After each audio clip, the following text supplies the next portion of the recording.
2019 నుంచి 24 మధ్యన ఒక ఐటీ మంత్రిని ఎట్లా ట్రోల్ చేశారో ప్రజలందరూ కూడా చూశారు. ఒక ప్రశ్న అడిగితే దానికి కోడి గుడ్డు గుడ్డు కోడి అన్నాడు. ఆయనకి ఏ అర్హత ఉందండి? ఆయనకి అసలు డేటా సెంటర్ అంటే ఏంటో తెలుసా? విచిత్రం ఏంటంటే ఒక ఐటీ సంస్థ ఆయన అడిగింది, సార్ మాకు ఇప్పుడు కొంచెం దూరం ఉన్నాం, పబ్లిక్ ట్రాన్స్పోర్టేషన్ లేదు, పబ్లిక్ ట్రాన్స్పోర్టేషన్ వేయండి అంటే బస్సులు వేయండి అని కోరారు. అది కూడా ఆయన చేయలేకపోయాడు boss. He could do that. 2 years వాళ్ళు అడిగితే అది చేయలేకపోయాడు ఆయన. మేము అధికారంలోకి వచ్చిన వెంటనే మొదటి నెలలో ఐటీ కంపెనీలు అందరితో నేను మీటింగ్ పెట్టుకుంటే వాళ్ళు అన్నారు, మిగతా అంతా మీరు చేయండి కానీ ముందర మాకు బస్సెస్ చేస్తే చాలంటే వీ డిడ్ దట్.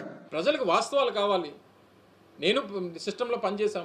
నువ్వు 2014 నుంచి 19 మధ్యలో అదే 2 సంవత్సరాలు నువ్వు పనిచేసావు. చెప్పు, ఏం తీసుకొచ్చావు చెప్పు. సిస్టమ్ ఎలా నడుస్తుందో తెలుసు. ఏ రకంగా ప్రజలకి దేని ద్వారా ఏది మంచి జరుగుతుందో అనేటువంటి తెలుసు. ప్రజలకు వాస్తవాలు చెప్పాల్సినటువంటి బాధ్యత ప్రభుత్వంగా మన మీద ఉంటుంది అధికారంలో ఉన్నప్పుడు.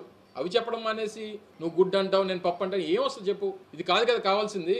Energy requirements, power requirements, 1 GW power చెప్పాను.